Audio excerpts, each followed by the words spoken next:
Magandang umaga, maulang umaga sa lahat.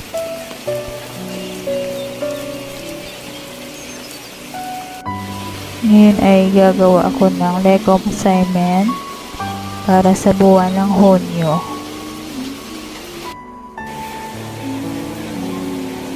Yan, busy tayo. Kailangan gawin dahil bukas ay Sunday na naman.